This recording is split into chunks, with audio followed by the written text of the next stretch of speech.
Game on, you happy people.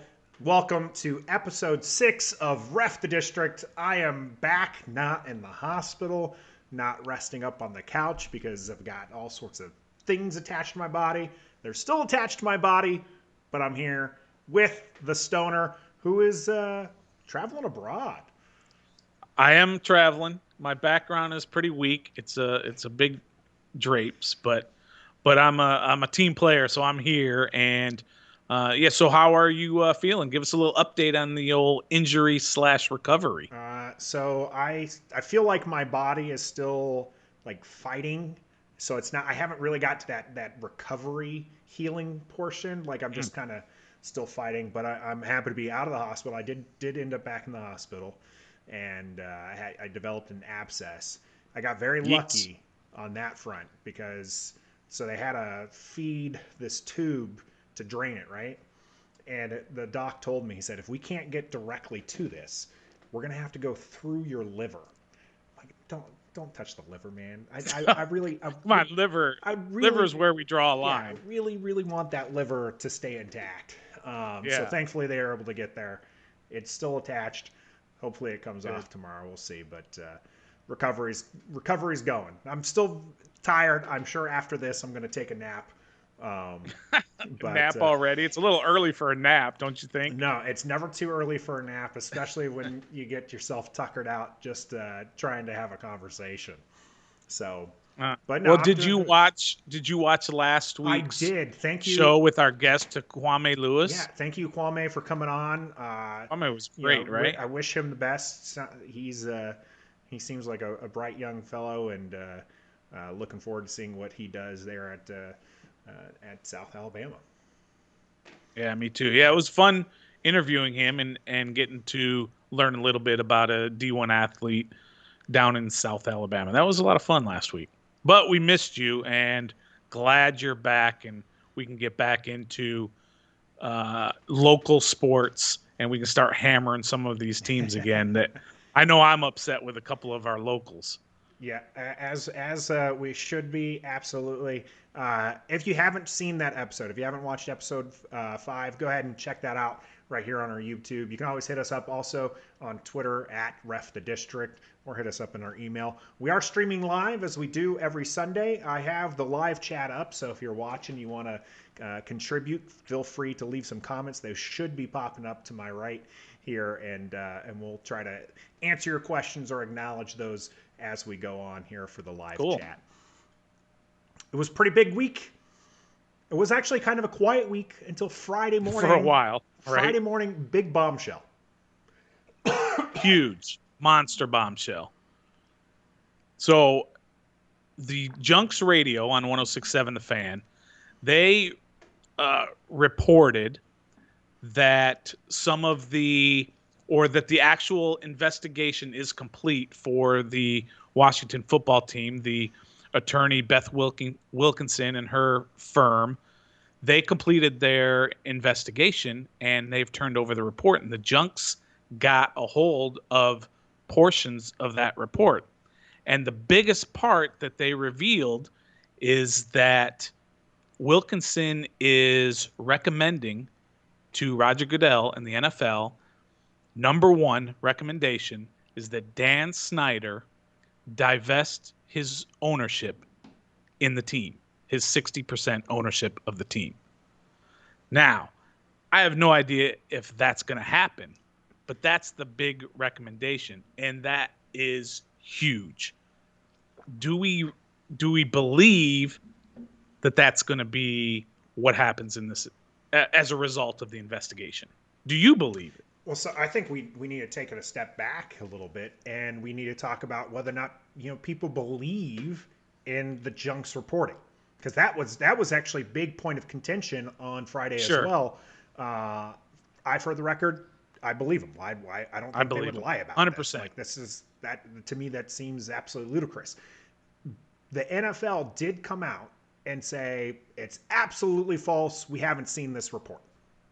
Well, they can say that because this is not a report that's supposed to be public. Not So yet. it's just a report that's supposed to go to Goodell, and we may never see this report. May never may never see the light of day. Despite the fact that we were promised transparency. Yeah, well, that's not going to happen. But and kind of to back up your point is that I've been listening to the Junkies for 15 years, and they are not the type of radio show that is just trying to break news just to bring people to their show. They don't do that. They do their show. If you listen, great. If you don't, don't. So when they do break stories, and they don't do it very often because they admit themselves they're not journalists, they're just entertainers. So when they do break something, I 100% believe it because I know they check and they double check and they make sure that their sources are They're not going to want to vetted. get this wrong, right? Like this, No, something they're this not going to get big this wrong. is not something that Right. they want to sit there and try to be a shock jock, for. Right. That's exactly I absolutely right. believe that it's I do true. too. Going to your question on whether or not I think Dan Snyder actually sells his portion of the team, we can hope as fans. We can throw a parade if he does. Yeah, that's our Super Bowl at this point. Oh, absolutely. But you're right. I don't know that they do. I do think, here's my conspiracy theory. All right. This is going to be a wild one, isn't it? Show off our cups from my lovely wife as I try to cough here. But you mentioned the report theory? wasn't supposed to necessarily be out there, right? Right. I don't think it's in the firm's interest to leak it, right? That doesn't show great. But the reason why they came to the conclusion that Dan should sell, divest his part of the team was because of the cover-up. So my guess is because that was your main concern. That's why we're seeing this leaked out. That's why the Junks were able to get a hold of it. Because, what would happen if they didn't do this, right? That report would go to the NFL. It would get swept under the rug, and we would never, know really what happened. So now that it's out in the public, there's going to be the outcry, especially with the issues that we're seeing with the cheerleaders. The fact that, despite the fact that there's, hundreds of Twitter bots that say Dan is like the best thing ever, no one actually likes the guy. Like there's not a lot of people lining up to defend Dan Snyder outside if you listen to outside of Dan Snyder. Yeah, Grant and Danny, they had one caller from Bowie who absolutely said that Dan Snyder's doing the best he can. He's made a few mistakes, just a few. Yeah, just a few. But okay, but the big problem, like you said, you mentioned it, the cover up being during the investigation. So the investigation just started in October of last year, and already the firm is reporting that there was cover up by the team, and specifically Dan Snyder was telling employees, do not cooperate with investigators. That's a cover up. That's a problem. He's trying to cover something. That's a huge problem. And that could be what costs him this team. But the problem is you have to get 30 other owners or 25 other owners, whatever it is, in order to force him to sell, because Roger Goodell is just not going to do it on his own. Yeah. He works for the owners. So the owners are going to have to say, you need to make Dan sell the team. And if they do that, oh, well, wait a minute. What about what you're doing? All the things that you're doing that are a little bit shaky. So now they're going to get eyeballs on them, and they don't want that either. So it's a little tricky situation. A lot of people are teasing, a lot of people like to tease. Rivera came up here. He's bringing a lot of in his Carolina guys, right? We're Carolina of the North at this point. People tease that. Look at what happened to the Carolina Panthers and their owner just, 4 years ago? 2017, 2018, I believe is when he actually sold the team. That seems like what he did was bad. The owner there, sexual harassment, all that kind of stuff. I don't think that what Dan has done with all the harassment charges, the lewd videos with the cheerleaders, the hush money, it's very similar to Richardson's situation in Carolina. They got rid of him in Carolina. The fact that Dan has done all that stuff and now has been trying to cover it up through this investigation, That seems to me that Well, should be a slam dunk for the owners to be like, one, I don't think Dan is actually well liked in the owners group. right, for sure. So I But don't think it's going to be too Richardson, far from them to be like, hey, yeah, this is time to get rid of you. well, the difference with Richardson is I think he voluntarily sold the team rather than being pressured by all the other owners to sell the team. And I don't think Dan is going to just say, "Okay, I'm going to go sell this money making machine on my Especially on own." the verge of them looking like they might turn this around, right? You Right, might right. actually have a period of time where you're, in the 20 years that he's owned the team, he's not had a successful like team, right? We've had years where Washington's popped Yeah, up and done well, but here you might actually have sustained success, and he's not experienced that. He doesn't want to right, sell it. When he came on, he's Dan the Fan Snyder. Like this guy right. loves the Washington football team, and you're right. I don't think he wants to get rid of it, and that's why I think the No owners need chance. to step up and say, you know what, we can't have this guy, this kind of person. But you mentioned, people are going to bring up dirty laundry. You have That's right. Kraft, who was caught, looking for a happy ending. All right. So Well, every allegedly, one of those probably. owners, you can allegedly, you can't. None of the owners, billionaires, don't have. What's the right way to say it? They all have skeletons in their closet. Okay, so I if don't you think you dig get deep there enough, you're without. going to Yeah, I find don't think you bad get there stuff from without having for every skeletons. one of them. But a great conspiracy theory I heard is that, do you remember fairly recently? I don't know when it was. It was in November, October, November, when Jeff Bezos stepped down as the main CEO of Amazon. Amazon is moving one of their headquarters to the DC area. He owns the Washington Post, along with so many other things. Is that the reason he did that? And with the investigation going on, is maybe there's some backroom dealings going on that he is in the works of purchasing the team, and that's what this whole thing is about.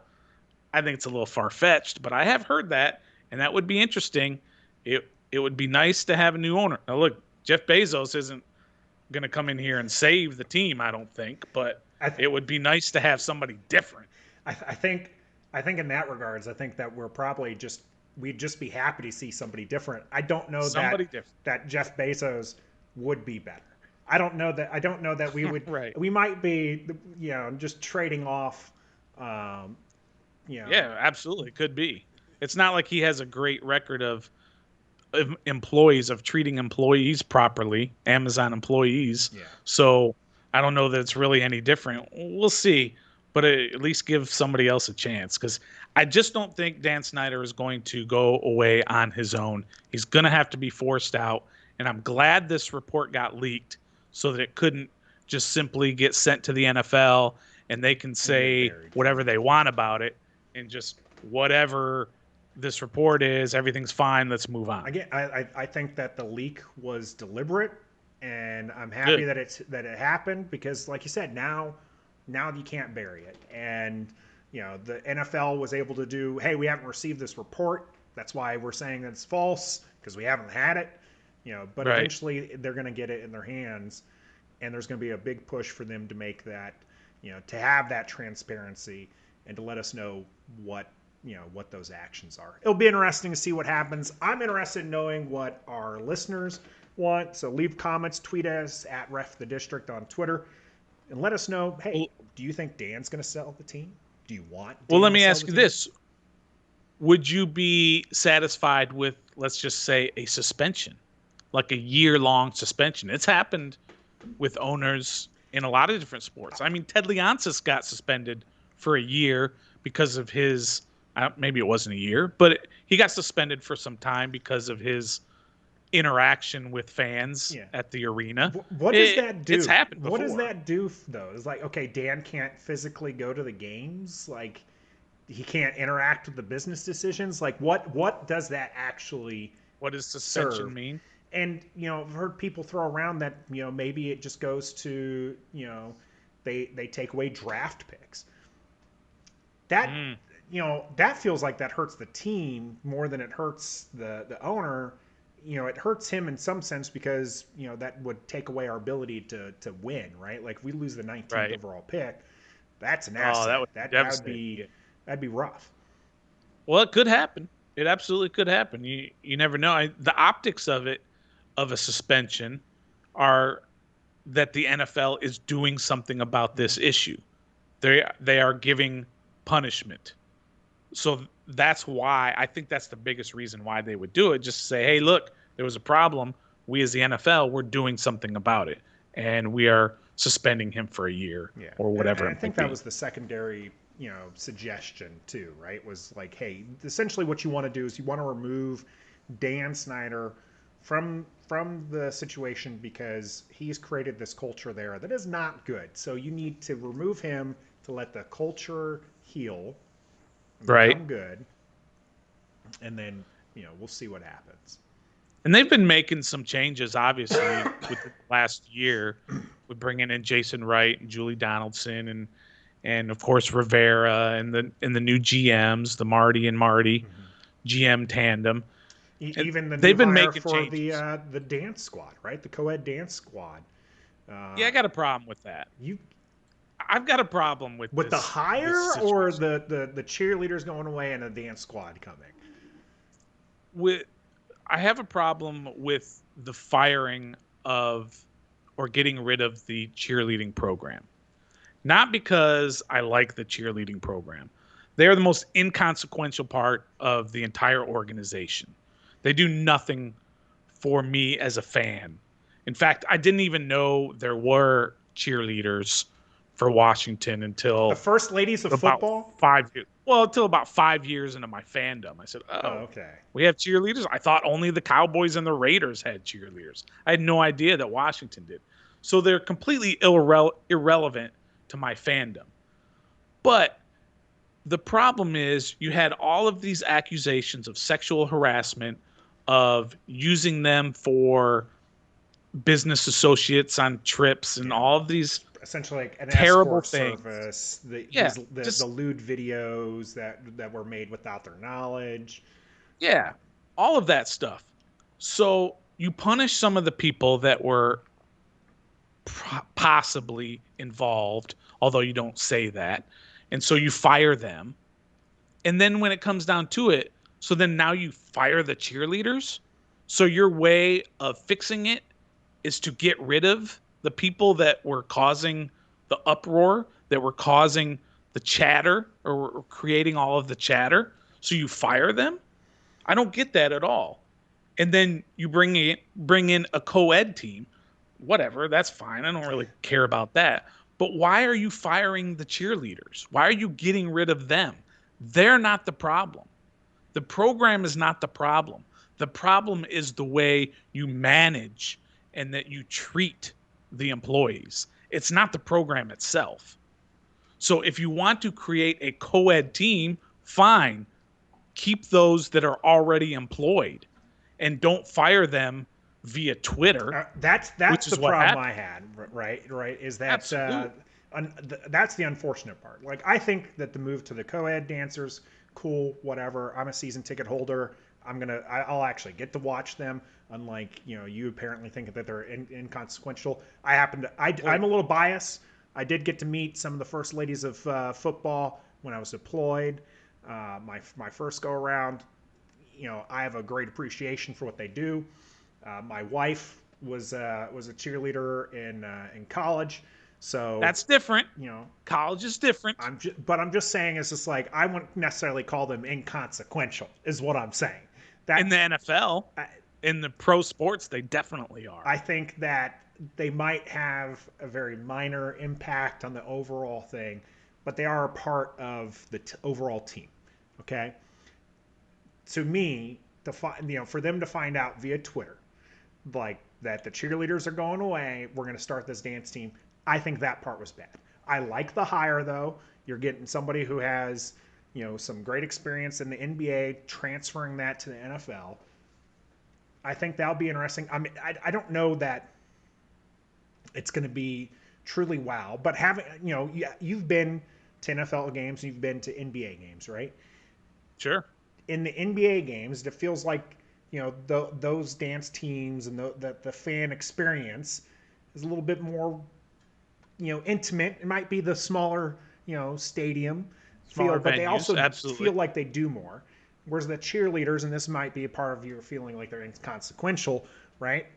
Where if you're sitting up in the nosebleeds, you don't really get to see the cheerleaders. Right. They stay down there. So hopefully, and they hired somebody new for fan experience.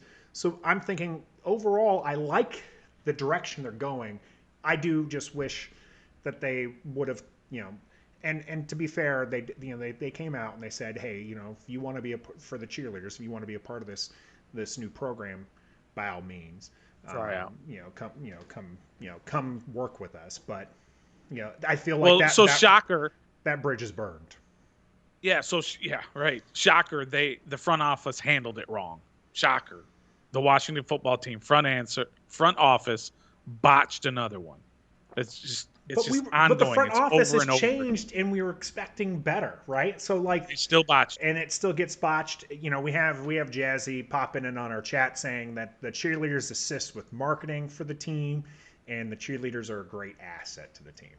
Uh, Okay, but my question is at the NFL level, at the professional level, what's the difference between cheerleaders and a dance team? The Washington cheerleaders, they're not over there going, doing like they do in college, which is like, let's go, here we go, all that, they whatever they do do. That actually. was a great impression Yeah, of a you cheerleader. should They join don't the do co-ed that. team. You, They dance. They call them cheerleaders, but they dance. they actually do those kind of They cheers don't for the record. Just get FYI. cheers. They do? Yes, they In do. the NFL? Yes. Have you? In college, of course they do. But in the NFL? Yes. Do fans really respond? If you're down again, you have to be. This is the problem I You have feel. to be Right. You close. have to be. Actually close to where they are. Right. Which is next to the field. I've had the privilege of being there. So in that experience, they're good, right? Like again, if you're up in All the right. nosebleeds, they don't. Unlike the NBA games, they don't tend to send the cheerleaders up to the top to kind of keep you guys entertained Right. up there. Keep the fans You entertained up guys, there. are you insinuating that I'm up in the nosebleeds while you're down there near the field? I'm just saying, if Is you that what you're if saying? you feel the cheerleaders are inconsequential, maybe that's where you should be. That's that's probably Yeah, true. You're I've got. probably right I about that. mentioned season ticket holders. We've got a third seat. Maybe we don't invite you down here. I'm pretty sure my wife is looking at you right now and going inconsequential. Huh? How about that? No seat for you. No seat for But you. yeah, but I just don't think that there is a role for people who represent the program, the Washington football team in this case. There's a role, as Jazzy said in your chat there, that they play for marketing and for just getting people interested in your particular team. There is that role, but cheerleading in the NFL, I just don't see it. So, but they're getting rid of them, so we don't have to worry about it. Yeah. Now we're going to have a co-ed dance team, and that's fine. I think They can do something. the biggest reason for the move away is because they had these issues. A lot of the harassment issues and the cover-ups and the payments that Dan Snyder's finding himself in hot water for were centered around there, right? Were Right. centered around Oh, the cheerleaders. yes.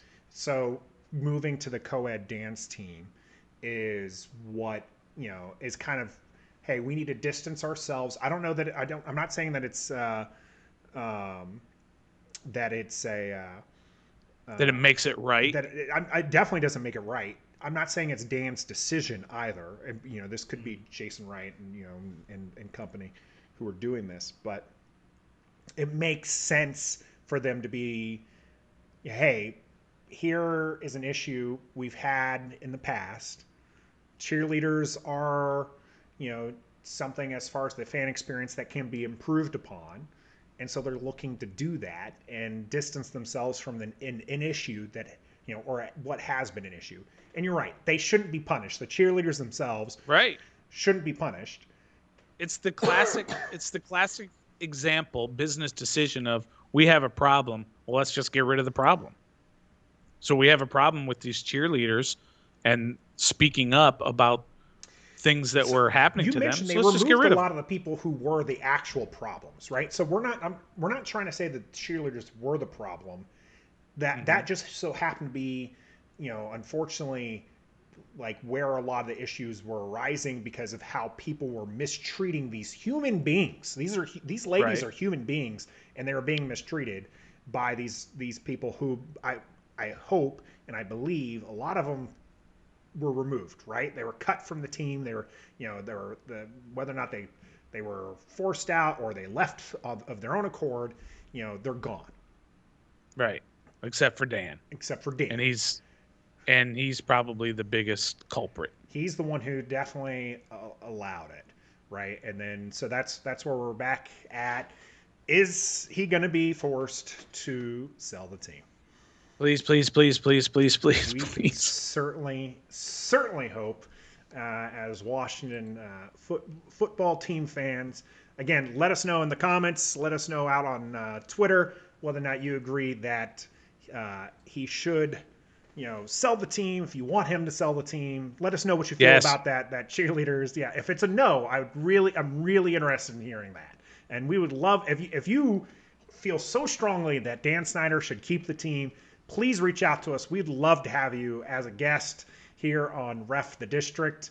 We do want to continue with some of this Washington football team news. Another big thing happened. Unfortunately, not the send off I feel like he deserved because of all the hoopla around the Dan Snyder things. But Alex Smith was officially released Friday from the Washington football team. He is a free agent for the first time in his career. Yeah. What do you think about Alex Smith's departure and his tenure? One of the winningest quarterbacks in the last 30 years that's played at least 16 games for the Washington football team. Well, there is a lot to be said about his play on the field, good and bad.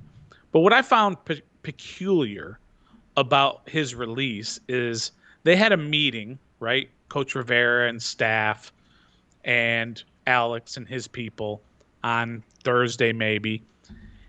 And at the conclusion of the meeting, Rivera said Alex asked for his And yeah, release, that's and the we statement that was granted. released. Yeah. Yeah, we granted his request for release. And I thought that was a little peculiar. So Alex asked for it, even though for the last 2 weeks, everybody has known and it had been reported that Washington was going to release him anyway. Was that a way of Alex kind of taking control of the situation and say, well, they didn't really release me. I asked them to release me. Yeah, I think And Alex is it's, probably too I good don't of a understand. guy to really let us know what happened, right? Like, I think a lot of people were shocked when it came to the GQ comments, and he even came out and said, "Hey, there's no animosity between the team and I," Yeah. because a lot of people read into those comments as if like he was bashing Washington, so he had to come out and say, "Hey, I'm not. There's no bad feelings." And so I feel like he will never really tell us what happened. Was this a mutual Sure. parting? Because as you mentioned, Washington's been expected to release Alex Smith for a while. It was a huge cap Right. saving. And, couple it with those GQ comments, I don't feel like Rivera and company were comfortable continuing to put Alex Smith out onto the field. No way. Absolutely not. Do you think that interview that he had pushed Rivera, or was Rivera already convinced No, that I he think wasn't coming Rivera back? was already convinced. I think the team was already convinced. I don't think the GQ article had anything to do with the decision. What Yeah. I'm saying is, if you look at the situation that was like Alex was talking about in the GQ interview, Rivera and the coaching staff did not feel comfortable putting Alex Smith on the field.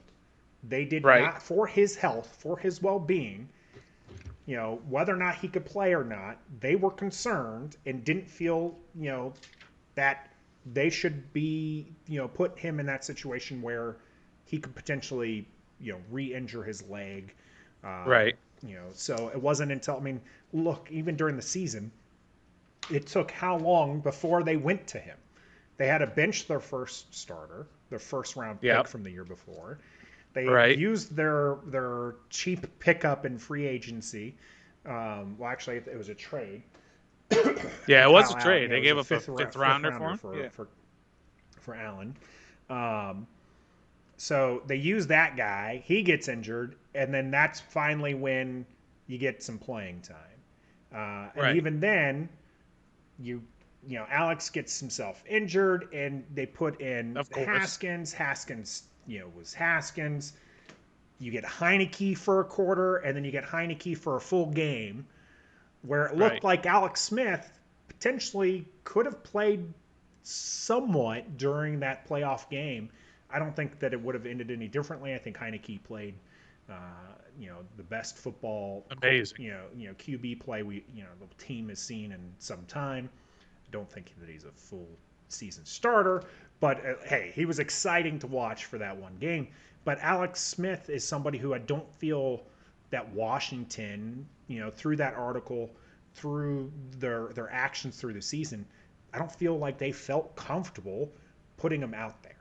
I think they Right. were probably holding their breath more than his family was when he's given Aaron Donald a piggyback ride. Right. Well, at this point in Alex's career, he's 36, whatever he is. He's coming off a lot of injuries, 2 years worth of injuries, a major injury, a quote unquote minor injury that kept him out of the last couple of games, which was a calf strain. It was obviously more than that, but you can't count on him on the field. And if you can't count on a guy on the field, why are you going to bring him back for Yeah, $24 million? You're big, not. big, It's a big, big move. no-brainer move. So getting rid of him was He'll be everybody knew 37 was at going the to start of the happen. season, by the way. Yeah, he's 37-year-old. But the what I find a little bit delusional is that I think Alex thinks he's still a starter in this league and he's going to go find himself a job as a starter. I don't think that's happening. Good for him if he wants to do that, and hopefully he gets somewhere where he can be a starter if that's what he likes. I would bet against every game that he starts of that team. The But guy was 11 if and 5 here, 5-1 last season on a bum leg, and you'd bet against right, him. I don't, yes, I'm not a big believer in the QB wins, but again, like we've discussed, hmm he his teams find a way to win when he's at okay, when he's at the helm. For Washington's case last year, it was the defense. Maybe he goes and revisits Nagy and Chicago if Chicago can't win the Russell Wilson sweepstakes. Uh, you know, maybe I think he we'll see. starts. I think he starts in Chicago, a place like Chicago. But you're right. I think that he's going to end up probably finding a place as a backup, or a situation where he knows he can at least compete. And I think that's one of the things that where it was a mutual parting.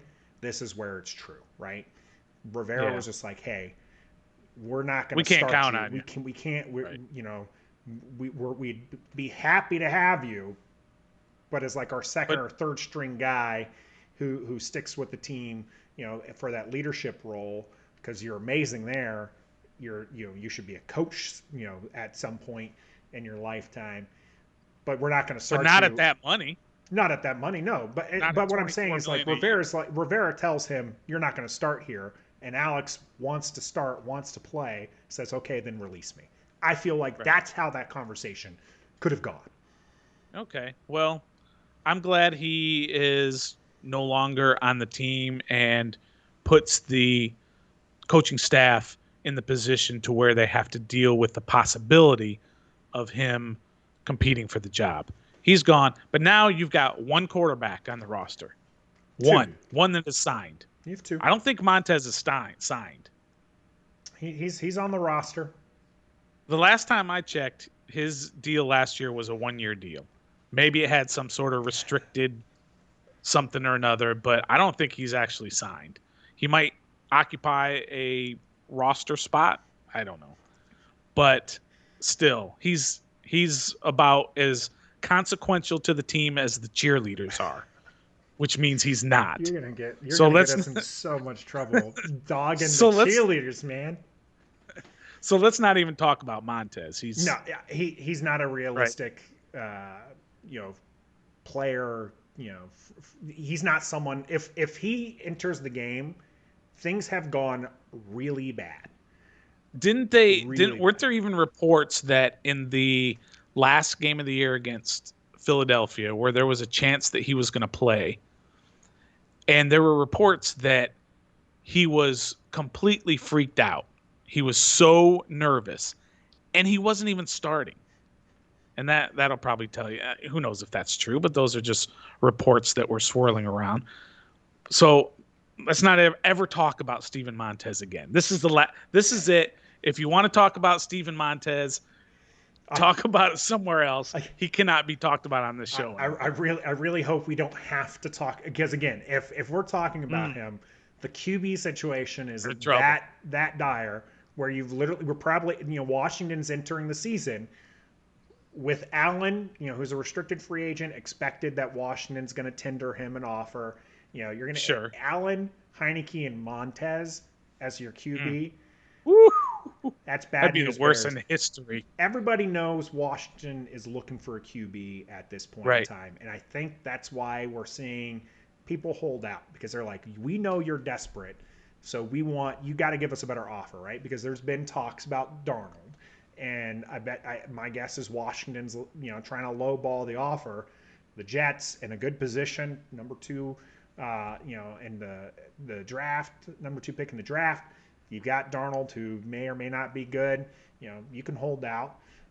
You got Mariota. Whether or not they keep the Raiders They're not going to trading keep him. him. I don't see them trading him because everybody knows that the Raiders, unless they restructure that deal, there's no way they're keeping Mariota. And apparently their Raiders are all in on Carr, so we'll see how that goes. Russell Wilson doesn't want to come here. Houston's still delusional and thinking they're going to keep Watson, and so you Well, have he's not this. coming.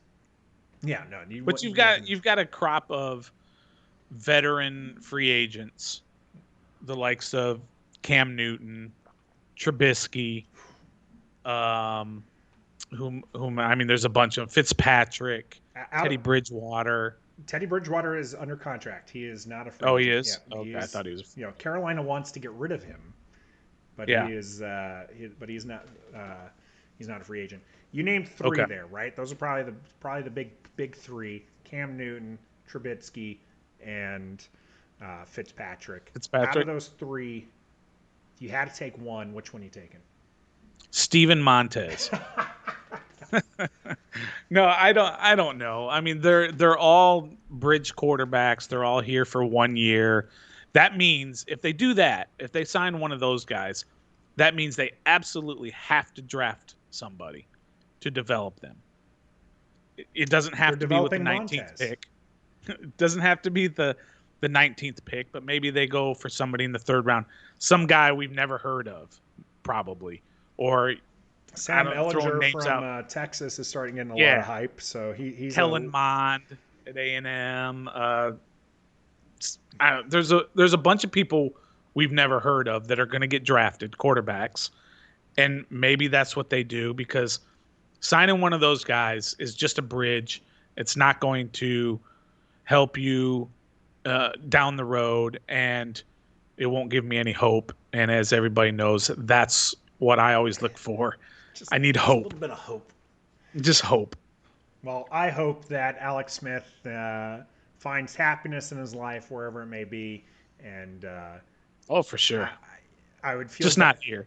I'd feel bad for him if he ever does have to face Washington defense because I don't think Chase and Sweat will let up. I think that they will absolutely enjoy crushing Crush him. him.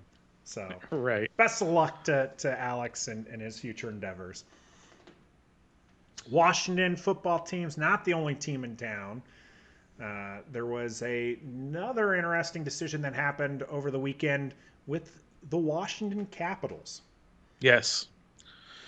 Well, first of all, the Capitals are having a very good year. I'm pleased with the way they're playing. They are first place, tied for first, right there with Boston. They played Boston back to back. They won the first game on maybe Thursday or whatever it Earlier was, this and week, then yeah, they it was had Wednesday. earlier this week. Then they had the another game, and the big controversy in that particular game was the crushing hit that Tom The Wilson clean had hit. that Tom Wilson had on I've already forgotten his name for Boston, and it just came out late last night for you all, which was early morning here, that Tom Wilson has been suspended 7 games. That's a huge suspension, but I think completely deserved. And I love Tom Wilson and what he's meant to this team. But I've just about had it with his recklessness on the ice. And there is a fine line between physical aggressive play and recklessness.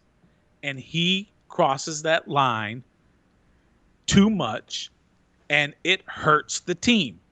And it hurt the team in this particular game because after that happened, Oh, they were they started picking fights absolutely with him, motivated. Yeah. right? First, they started picking fights with him. So now he's in the box. Then, of course, they're motivated and they're scoring goals while he's in the box. Then he gets out of the box. They pick a fight with him again. So he's back in the box. He's not a fourth line enforcer. He is a top 6 offensive player for them. And when he's in the box, you're losing an offensive power for your team. And now he's going to be out 7 games where you're not going to have him to help your team win. And that's selfish. And he's not a young kid anymore.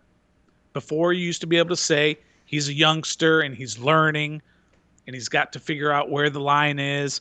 And okay, now he's finally figured it out, and he hasn't. And you just have to know that you can't do that. If you look at that hit, though, Mm-hmm. I don't like one. There was no penalty called for it in the game. Right. It didn't look egregious. It didn't look like he was looking for violence. You know, he wasn't head Well, hunting. You know, right. and the whole situation to me just is ludicrous because yes, I absolutely agree that he cost them the game. You know, with everything that happened. And these 7 games are going to be interesting. I do think the Capitals have some interesting young talent that they're going to be able to hopefully fill in. We'll see what they're made of. You know, they won't replace Wilson, but Right. him being suspended for 7 games just is ludicrous to me because even in the outcome, they talked about it being one didn't look particularly like there was a penalty here, but because it's an injury and the fact that this guy has a history, we're going to suspend him for 7 games. By the way, that Right. history part really frustrating because under their own rules, he's not a repeat offender because the last time he was suspended for a hit was more than 18 months ago. Mm-hmm. So now Okay. they're going up against they're not even using their own rules. They're just like, hey, this guy has, you know, now he's upwards of 100 games suspended, more than $1 million that he's lost from all Sure. these suspensions and whatnot. You know, they're just using this past history, which he does have. I'm not saying he doesn't, but under their own rules, he's technically not a repeat offender because the last time he was suspended was more than 18 months ago. Okay. Well, they make the rules, so they can change the rules Oh, too, obviously they right? make their own rules because So they're sitting there saying, "Hey, this isn't actually a bad hit, but we're still going to suspend the guy for 7 games." yeah. Well, here's the direct quote from the what do they call it, from the league's Department The of national Player Safety. players safety, yeah. Yeah. This is a player with a substantial disciplinary record taking advantage of an opponent who is in a defenseless position and doing so with significant force. And you can't do that, Tom Wilson. And you got to stop doing that, Tom Wilson. Please, for the sake of your team, How are you figure supposed out to where the check line somebody is. without significant force? For the record, I want to know that. Like, He's in a defenseless position. He Hit a guy who's not Tom Wilson have his back to you. Tom Wilson did not leave his feet, did not headhunt, did not launch himself, did not do any of this stuff that makes it seem like this was a bad hit. This was just an unfortunate case where Tom Wilson made contact and the guy's head happened to bounce off the boards, and that's where we have the injury. Right. Because he was in a defenseless position. This wasn't like, going back to like the football rules, this wasn't like the receiver, was like hunkered down and somebody came and launched at their head. That's not, this guy wasn't, okay, he wasn't expecting a hit. I don't know why you would not be expecting the hit when the puck is literally at your feet and you're up against the boards. That's hockey. This is what you do in hockey. So here's another good quote I have for you, which I'm ripping off completely from Japers Rink. Okay, a great blog that I follow for the Caps. The first rule of controversial hits: if the team you root for is on the giving or receiving end of one of those controversial hits, your opinion is largely irrelevant. Because if you talk to anybody in Boston, that was a dirty hit. It was a dirty hit, yeah. If you talk to anybody in Washington, that was a clean hit and he got robbed. For the record, I don't own any Capitals stuff. I'm not, as far as hockey, this is what's hilarious to me. You actually do own all the Capitals stuff. You're a diehard fan. Mm-hmm. I honestly, I'm having a hard time joining the Capitals team fandom. And largely, like when I did enjoy hockey when I was younger, I was a Blues guy. All right, I don't just no reason. I just loved the logo, loved playing them on the console games and whatnot. As I grew older, I stopped watching hockey a lot. Didn't really follow. Perhaps I should follow the Capitals, but then they won the championship, and I'm like, well, now I don't want to be a bandwagoner. And right. And here's the part where we're gonna have a lot of people upset with me. I like Sidney Crosby, man. I like Sid the Kid. Okay, so let's talk about the Wiz. Because we can't have that. We cannot have that, Nathan. I'm just saying, like, I'm not saying that I like the Penguins. For the record, I don't like the Penguins. I just think that Crosby is an amazing player. Like, I'm not backing him. I'm just saying that, honestly, for most of my adult life, if I got to pick between Ovi or Crosby, I'm probably taking Crosby, which means I probably can't be a Capitals fan for at least a while, right? Like I gotta like buy my way in, or I gotta do some time and whatnot. I will go to a game, and I like Ovi. Don't get me wrong. I'm not saying like I don't like him. I'm just saying that I happen to be a Crosby guy, and I know that kind of hurts my credentials for the Capitals. Well, I kind of wish you had never told me that, because that hurts me right here. That hurts me right here, right in the feels. You got me. Yeah. Well, and another thing that happened during that game, that 5-1 shellacking to the Bruins, that was an important goal. Is that Nick Backstrom got his 700th career assist, the first ever Caps player to get 700 assists. And I believe he did it second fastest of current players. Of current players. Yes, of current players. You know who's some first? Guy. I don't remember who it is. Crosby's first. That's weird. That's funny. Whatever. We should be talking about that. Backstrom, by the way, 23rd all time. Fastest in assists. Yep, 23rd. Oh, 23rd fastest to 700. Just absolutely, and very impressive from Backstrom. And it's unfortunate it came in, the shellacking, as you called it. Right. But hey, very important one goal, getting him to 700. So congratulations to Backstrom. Excellent Hall of Fame player. He's a Hall of Famer. Yeah, he will. And something we got to talk about.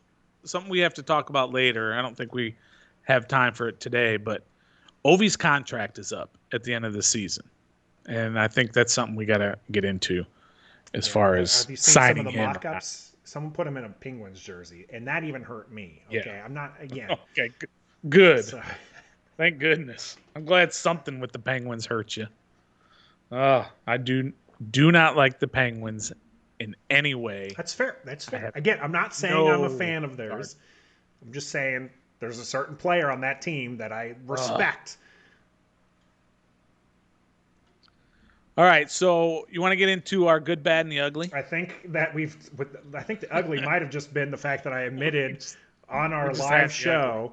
We've probably just got about 20 people unsubscribed who are like, what? No, no, we will not have this. So All let's right. go ahead and get into the good, bad, and ugly. This is a special edition, This is a if I special recall. edition. And again, if you look below here, it is unsponsored. We can't be having this too much longer. We need a sponsor for our good, bad, and ugly, the GBU. This is a Wizards All-Star Break edition of the good, bad, and the ugly. So just a quick review of their last week. Last Sunday, they had that heartbreaking 111-110 loss to Boston when they were up 5 with less than 45 seconds to go. And Jason Tatum took over for Boston, scoring 6 straight points, and they lost that game. Some sweat on the floor didn't help. Yeah, Beal had 46 that game, and I believe it's something like his 12th 11th, I think. Yeah. consecutive Mm-hmm. game of scoring 40 plus points and the Wizards losing that game. That's an incredible stat. You'd think doing all that work they could win one of them. So that was very disappointing. I thought we were Then on good. Weren't even we going to talk about the good first? no, I'm just doing the review from the Okay, week. district review. Okay, I was just Yeah. good. We're on GBU and we're starting off with a heartbreaking loss to Boston. I'm like, Yeah. how is this good, Stoner? It's not good. And then Tuesday they lost to Memphis where they just looked listless Yeah. and got blown out. And Beal and Westbrook combined for 14 turnovers. That'll never win you a game. But then they came back Thursday and beat the Clippers 119-117. And the Beal and Westbrook in that game combined for 60 points, 16 rebounds, 14 assists, 6 steals, and only 2 turnovers. And that's what they're going to have to do to win games. So that was their week. So I was just kind of giving a little review of their week and uh, recapping their first half. They're 14-20, and they are currently 12th out of 15 teams, which is not really great, but they're only a game and a half out of 10th, Yeah. which we know this year 10th will get you a play-in game and a chance for the playoffs. And they're only 3 games out of 6th, which is the last non-play-in game. So they're not in a terrible position 8-3 at in the their last moment. 11 games. Yeah, absolutely. So let's talk about the good for this Wizards team for this year. Like you just said, they're 8-3 in their last 11. They started out 3-12, so they've really played well down the last few weeks, the last month or so, and it's really because Westbrook has gotten healthy. And you can see when Westbrook and Beal are on the court together and fully healthy, they're going to be a problem for some teams if they do make the playoffs. So that's good. Beal has been an A plus. He is having a fantastic year. You really can't complain about anything he does I on mean, the I did court. a He's few there episodes ago. I every think it was game. episode 3. I had some words to say. Was it to what? I don't remind me. What was he doing wrong? I I don't feel I feel like he's in the same category as somebody like Anthony Davis, who is a great player, but not someone who's going to carry the team, Okay, further, right? for So wins. for wins, I think that Okay, he's an amazing scorer. I feel like right. sometimes he, was disengaged during those games that they were losing. Sure. Even the games where he ends up scoring a lot of points, I feel like he just waits for it just to kind of come to him rather than someone like, Brody, like Russ, who goes out and gets it. By the way, 1 rebound shy in that win of a triple double, Hmm. and could have actually grabbed it. He impressed his teammates who just saw this red blur going across as Yeah. to try to snatch that rebound, secured the win. Beal got the rebound after Westbrook just flew in there, grabbed it, knocked the ball. amazing hustle play, Yeah, and won and the game for him it at really the did. end. It really did win the game after Yeah, that missed free throw.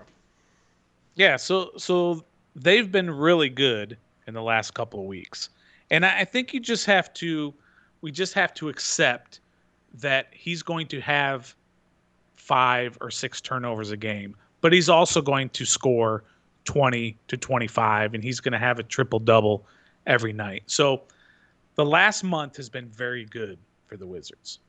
Now, what's been bad about them? Two things have been really bad. One is they're shooting their 3 point percentage. I believe they're fifth from the bottom in 3 point percentage offensively. They're not good 3 point shooters, and they need to stop taking so many. The only ones that should be Westbrook, shooting threes, Westbrook in Westbrook's got particular, to stop taking them. He's terrible at threes. he's been He does a awful at lot the of free things throw great. line too, which is not. He's an Oh, eighty I don't percent know what's going. career shooter at the line, and this season he's like sub 60. Yeah, he has not been good there. Um, but the only ones that should be shooting threes are Beal and Bertans, and that's it. And they've cut down on their attempts lately, and I think that helps. But this is a league that thrives on 3 pointers, so they need some 3 point shooters. So, but their shooting has been really bad, and then conversely, their 3 point defense has been really bad. So hopefully that improves. I think they're third from worst for defensively 3 point shooting. And then they're second from the bottom in overall defense. They just don't play very good defense. Their So defense that's been has bad. improved over their It has winning. You improved. know, so they were, one of the worst teams. I think probably the worst team in defense during this win streak. Though they've shaved off like 10 points or more on the defensive efficiency front. Yeah. So Yeah. they're starting to come together there, and really the team dynamics seem to be gelling a little bit more. You know, I think so. so who that third person that's going to step up seems to kind of fluctuate. Sometimes you have Rotate. Bertans Yeah. who's lighting it up from three. Sometimes it's Rui. You've seen some impressive play from Neto Hmm. and Denny even. So I mean, it's very interesting to see how this team goes forward. I was really impressed with that Clippers win because after those two losses, you look at their schedule, you see it's the Clippers. You see even after the All Star break, they've got a murderer's row worth of teams to play against. And I Hmm. really just felt like they were going to just slide back into the team that we were watching at the beginning of the season that he said started off 3-12. But that win to me makes it seem like during this murder's row, if they can go 500, I think that they can easily secure an actual playoff spot, not just a play in like one A of those, play-in game. but an actual playoff spot. If they can go 500 during that murder's row. Yeah. And that's funny that you say that because that's the ugly is their upcoming schedule. So It's that bad. played right into it. It's It's bad. it's very ugly. They've got Memphis, Philly, Milwaukee twice in a row. Then they got Sacramento. There's a nice little reprieve there. Utah, Brooklyn, and then the Knicks twice in a row. That's a murderer's row of games other than that Sacramento game. Every one of those is a playoff team. And I almost want to put $1 down and say they'll probably lose that Sacramento game. They'll surprise. Right. They'll They'll surprise in surprise a and couple win games. win a few of those others, and then the Sacramento game is going to be the one that they lay a duck during. Right, So right. They have 14 wins. 2 of them have been against Brooklyn. And they've lost to Orlando twice. I think they've lost to Detroit. They've lost to some really bad teams and beaten some really good teams. So yeah, you never know. But the worst part of it all is that they've played 34, so they got 38 left. They're only playing 72 games this year instead of 82. And of those 38 games, 16 of them are back to back. So they're going to be playing a lot of back to back games. And only one time during the second half of the season do they actually have 2 nights off in a row, and that's it. So every game is or their games are either going to be every night or every other night for the entire rest of the season. So there is no rest for this team, and that's going to be ugly. And I think that's going to hurt them in their quest to try and get up to that 6th playoff spot, which I think they have the talent for. I just don't know if they're going to get there. I think that they get there. I think that what that does, though, is in the playoffs, I think that it'll be a first round exit because they just won't have anything left in the tank. I think that the team overall is young enough to be able to handle that kind of schedule. The talent wise, I feel like they, with the proper, rest for Westbrook, they should be able to manage those games reasonably. The big thing that is worrisome is they have to win those first games of the back-to-backs, something that they haven't actually been that successful this season. I mean, they have a losing record, so it's not, unsurprising that they have a losing record in those first the back-to-backs, but that's the one that you should be winning because the second game you do expect to have some fatigue playing in, and Sure. I mean, look at the road trip recently where they lost to the Clippers, get absolutely blown out. That was the second night of a back-to-back. So yeah, and the last game of a 4-game West Coast roadie. So yeah, you expect to be tired out at that time. So that is the GBU, the unsponsored hint GBU for this particular week, the All-Star Break All Wizards edition of the GBU. So congrats to Beal making the All-Star. We hope to see, maybe some hardware. Maybe he lights it up on the floor. We'll see the only representative from the Washington Wizards there, Westbrook, despite the fact that he's almost averaging another triple-double, not participating. Possibly a good thing. Let him rest, get healthy that's true. for the second half of the season. That was GBU. As he mentioned, Stoner mentioned, not sponsored. If you'd like to sponsor it, reach out to us at our email, refthedistrict.com, or you can hit us up on Twitter at refthedistrict. You can always reach out to us here on YouTube. Please like and subscribe our videos so you know when they are coming. This has been our 6th episode of Ref the District. Stoner coming at us from long downtown, right? Like you were far, far away. As he mentioned, morning time for us, evening time for there. I'm getting healthy. We are going to have a strong second half of the season as well. Thank you for all that you do watching us here on Ref